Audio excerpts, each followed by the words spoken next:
श्री राम जय राम जय जय राम, श्री राम जय राम जय जय राम, श्री राम जय राम जय जय राम, श्री राम जय राम जय जय राम, श्री राम जय राम जय जय राम।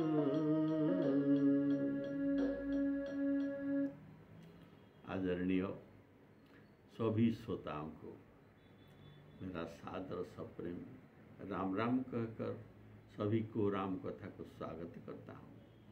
प्रेम से बोलिए सियावर रामचंद्र की जय।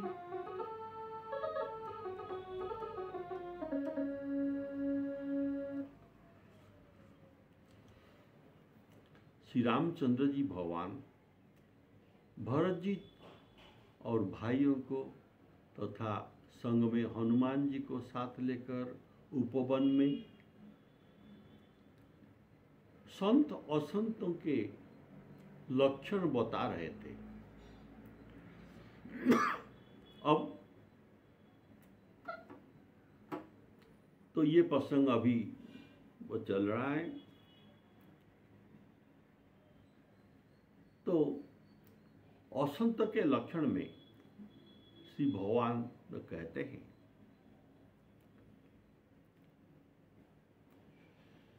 जैसे हम जिस भांति बिना ओढ़ना, जिस भांति बिना ओढ़ना और बिना बिछौना में किसी को आराम नहीं मिलता, उसी भांति बिना लोभ के उन्हें आराम नहीं मिलता। जो खड़ लोगों को बिना लोभ में आराम नहीं मिलता। इनके पास संतोष छू नहीं सकता। इनके पास लोभ का तो विपरीत संतोष है, तो इसीलिए संतोष इनको छू नहीं सकता। दिन रात सोते जागते लोभ होई की व्यापार में लगी रहते हैं, अर्थात दिन रात अर्थ चिंता में लगी रहती है। जैसे गीता में बताया गया है, इदं मद्यं मया लब्धं इदं प्राप्स्ये मनोरथं इवं अस्ति में भविष्यन्ति पुनर्धनम्। जैसे गीता में वाक्य है, मेरे पास अब इतना है, इदं मद्यं मया लब्धं इमं प्राप्स्ये मनोरथम, अरे मेरे ऐसे मेरी इच्छा है कि मुझे इतना मिलेगा। इदम अस्ति में, अभी इतना मेरे पास धन गच्छित है, और भविष्यन्ति पुनर्धनम, इतना मेरे पास अभी आएगा। तो ऐसी बात। और खड़ लोगों का और एक बात तो गीता में बताया गया है, असौ मया हत शत्रुः हनिष्ये चापरानपि।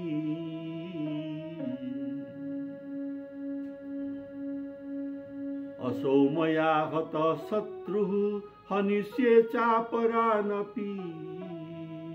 ईश्वरोऽहं अहं भोगी सिद्धोऽहं बलवान सुखी। ऐसा ये दिन रात अर्थ चिंता में लगे रहते हैं। और काम आश्रित दुष्पुर धनमान मदन्विता मोहाद गृहीत्वा सद्ग्राहान। ऐसा जो गीता में जो बताया गया है, इनको ये काम में तृप्ति नहीं होता, तो इसीलिए ये परस्त्री गमन का फल क्या होता है इनको मालूम नहीं। परस्त्री गमन का फल है जमोपुर जाना, पर उसको ये भय नहीं है, अर्थात लोग उसे उपदेश देते हैं, भाई ऐसा करना अच्छा नहीं है, पर ये नहीं मानते क्योंकि उनका जमपुर का भय नहीं है।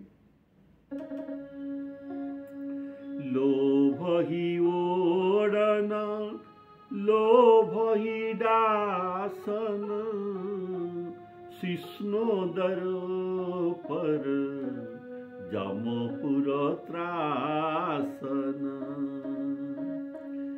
काहू बोले सियावर रामचंद्र की जय। उसके उर से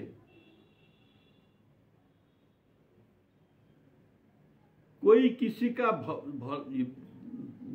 बड़ाई उनके सामने कहता ही नहीं।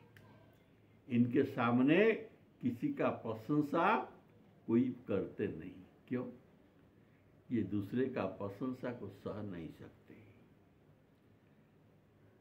और उधर अगर कोई प्रशंसा उनके सामने करते तो दूसरे का, तो इनका कान भी उनके पास नहीं जाएगा, ये सुनते ही नहीं, ये दूसरी ओर देखते हैं या मोबाइल देखते हैं। बोले सिया और रामचंद्र की जय। तो ऐसा जैसे हमें ज्वर आने पर भोजन रुचता नहीं, वैसे ही उसे दूसरे के प्रशंसा सुनकर उस दिन शोक में भर जाते हैं और ये भोजन भी न करते। भोजन उनको रुचता नहीं। बड़ाई सुनने से उन्हें जूड़ी सी आ जाती है, दीर्घ श्वास लेता है।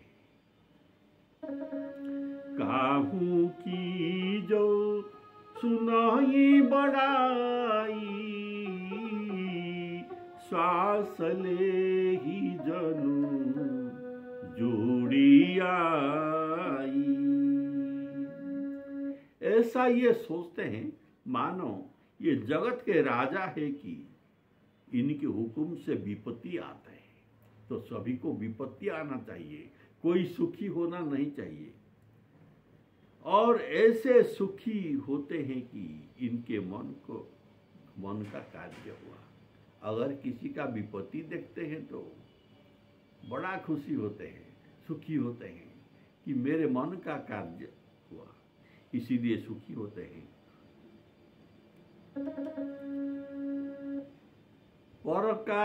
पर का हित हानि होना इनके लिए लाभदायक है। और इनका संपत्ति उजड़ गया, परिवार उजड़ गया, तो इनको खुशी मिलता है। और किसी का संसार बसा तो इसे दुख होता है।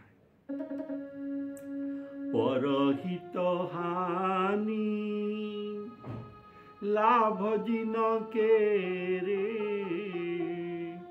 उजड़े हरस स विषाद बसे रे, उजड़े हरस विषाद बसे रे। ये पर का संपत्ति देखकर जलते हैं। गोस्वामी जी ने कहा, जरही पर जरही सदा पर संपत्ति देखी, जरहि सदा पर संपत्ति देखी। और जब विपत्ति देखते हैं ऐसे सुखी होते हैं कि मैं राजा बन गया। जब काहू के देखहि विपत्ति सुखी भये, मानहु जगन रूपति सुखी भये, मानहु जगन रूपति। स्वार्थपरायण है, अपने कुटुंबियों का भी ये विरोध करते हैं। कुटुंबियों से भी, भाई बंधुओं से भी विरोध होते हैं, कारण उनसे धन छीन लेते हैं। और अत्यंत क्रोधी है, काम और लोभ में अत्यंत आसक्त है। माता पिता, गुरु और ब्राह्मणों को भी ये नहीं मानते। ये आप तो गए हैं, लेकिन दूसरों को भी नष्ट कर देते हैं, दूसरों को प्रवर्ताते हैं, हम जैसे तुम तो बनो। और मोहवश दूसरे को शत्रुता भी करते हैं।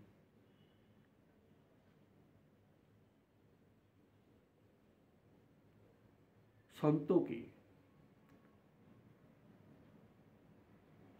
चरित्र, भागवत तो चरित्र उनको अच्छे नहीं लगते, अर्थात सत्संग और हरि कथा, ये जो मोह नाश करने वाले हैं ये उनको अच्छे नहीं लगते, इसलिए सदा इनमें मोह भरे रहते हैं।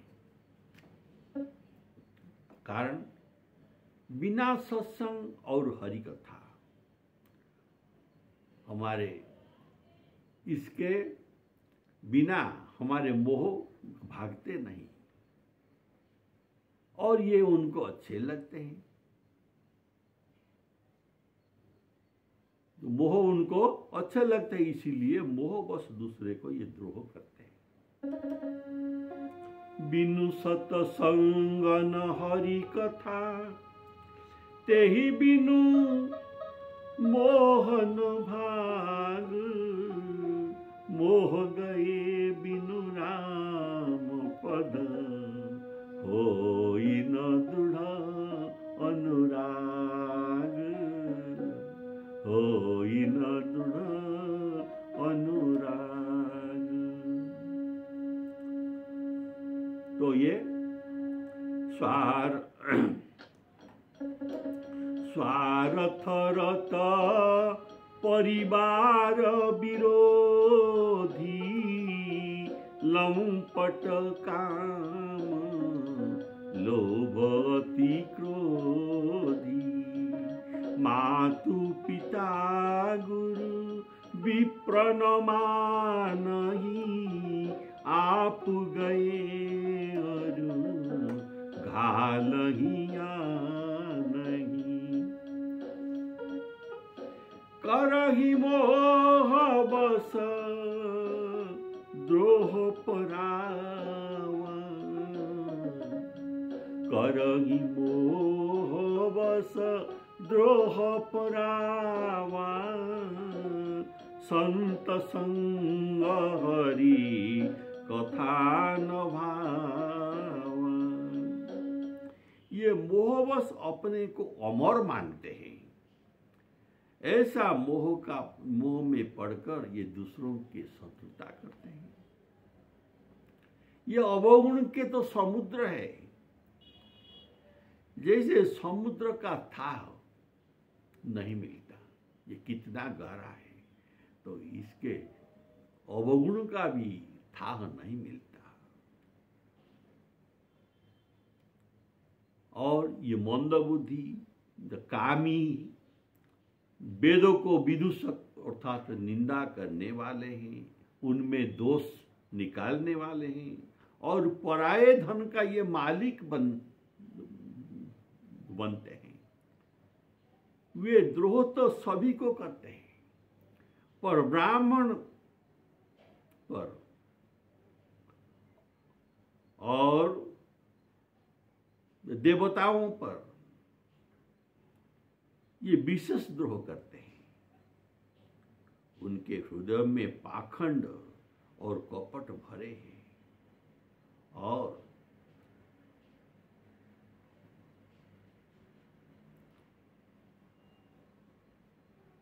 ऐसे अधर्म और दुष्ट मनुष्य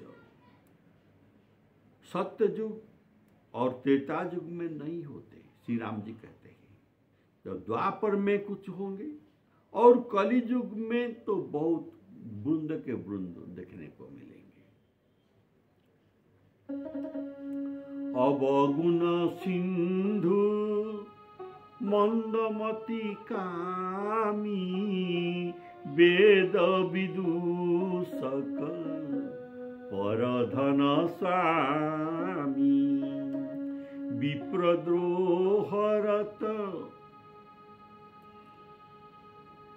द्रोह विशेखा दंभ कपट जिया धरे सुबेसा। ऐसे अधम मनुज खल कृत युग त्रेता नाही द्वापर कछुक होई द्वापर कछुक वृंद बहु होई हई कलि युग मानी।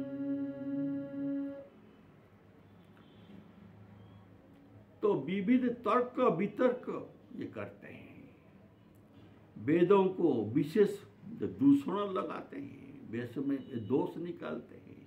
जो ऐसा करते हैं उनको जो वेदों का निंदा करते हैं और वेदों में दोष निकालते हैं। गोस्वामी जी कहते हैं कल्प कल्प भर इनको नरक में वास करना पड़ता है।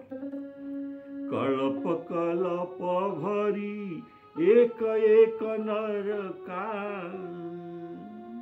नरक के बंधन बहुत है, बहुत नरक है।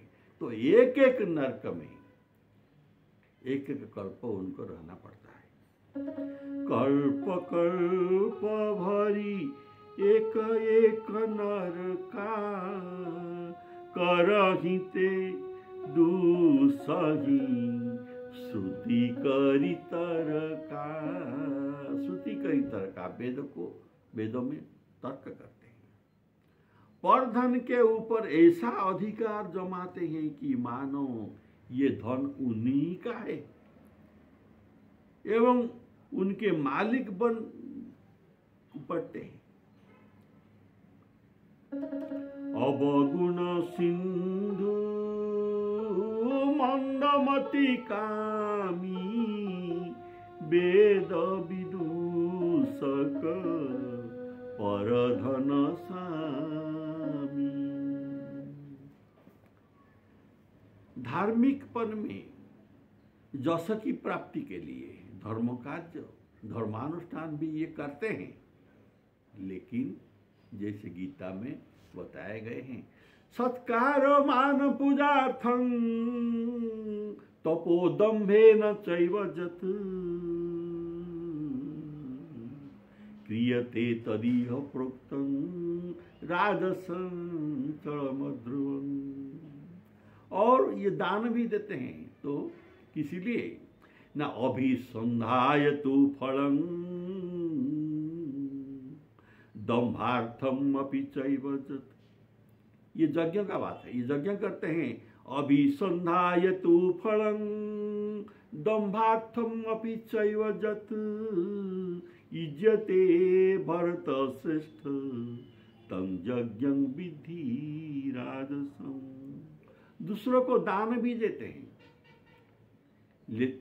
लेकिन इनको प्रत्युपकार मिलना चाहिए। अगर 100 रुपया देते तो 1000 रुपया उनको चाहिए। और कुछ फल भी चाहिए, प्रशंसा भी चाहिए, इसीलिए ये दान देते हैं। जो गीता के वाक्य है, जत्तु प्रत्युपकारार्थं फलमुद्दिश्य वा पुनः दीयते च परिक्लिष्ट तद्दानं राजसं। ये ऐसा करते हैं, बाहर में साधु वेश धर के घूमते हैं, लेकिन भीतर से दुष्ट लोगों को ठगने के लिए, ये किसी लिए साधु वेश धारण करके घूमते हैं? दूसरों को ठगने के लिए। एवं धार्मिक आड़ में आत्मा की श्लाघा, दंभ, कपट और सीधे धोखा देना, और दंभ धर्म की आड़ में धोखा देना इनका काम है। और ये दंभ और कपट जो करते हैं, ये आर्थिक लाभ के लिए ये करते हैं, और अपने को वो छिपाने के लिए ऐसा करते हैं। सुंदर वेश धारण करते हैं, मैं ऐसा हूं, मैं कपटी दम्भी नहीं हूं, इसीलिए ये सुंदर वेश धारण करते हैं लोगों को ठगने के लिए, और अपने को छिपाने के लिए सुंदर वेश धारण करते हैं। लेकिन गोस्वामी जी कहते हैं, भाई तुम ऐसा अगर करोगे तो तुम अवश्य पकड़ जाओगे। जो तो कैसे? देखो, रावण और कार्णवी ये इतना दम्भी और कपटी थे, लेकिन अंत में ये पकड़े ही गए, इनका नाश हुआ। उघर ही अंत न होई निबाहु, काल ने मिजिमी रावण राम। तो गोस्वामी जी कहते हैं, इनका ऐसे दंभ है, दंभ विप्रद्रोह पर द्रोह विशेखा, दंभ कपट जिया धरे सुबेसा। तो अभी श्री राम जी फलों का और संतों का लक्षण तो वर्णना कर दिए, और अभी थोड़ा कंपैरिजन करते हैं। हे भाई, दूसरे के साथ भलाई अर्थात परोपकार के समान दूसरा धर्म नहीं है। ये संतों का प्रधान धर्म है कि दूसरों का भलाई करना और परोपकार करना। श्री भगवान कहते हैं, परोपकार के समान धर्म नहीं है, और दूसरे के दुख देने के समान कोई पाप भी नहीं है। जो ये खड़ का काम है, पर का उपकार करना, यह संतों का काम, और दूसरों के अनिष्ट करना, दूसरों को दुख देना, ये खड़ों का काम है। इनके समान दूसरों को सताना, इनके समान कोई पाप भी नहीं है, नीचता और अधर्म भी नहीं है। हे तात, समस्त पुराण और वेदों का यही निर्णय है, अर्थात यही फैसला है कि परधर्म समान धर्म नहीं है और परपीड़न समान पाप भी नहीं है। ये समस्त अष्टादश पुराण और वेदों का यही निर्णय है। पंडित लोग इसे जानते हैं। जो लोग मनुष्य शरीर धरकर दूसरों का पीड़ा पहुंचाते हैं, वे अत्यंत भवभय सहते हैं। परहित सरिस धर्म नहीं भाई, पर पीड़ा सम नहीं अधमाई। निर्णय सकल पुराण वेद कर कहे उतात जानहि को विद नर। नर शरीर धरी जे पर पीरा करहिते सही महाभव भीरा। अब संत और असंत का लक्षण कहकर उसी प्रसंग का उपसंहार करते हैं भगवान। उपसंहार करके कहते हैं कि संत का लक्षण परहित करना और असंत का लक्षण पर पीड़ा करना, इसी का समान अधमता नहीं है उनके पास। परहित सरिस धर्म नहीं भाई। परहित सरिस धर्म नहीं भाई पर पीड़ा सम नहीं अधमाई।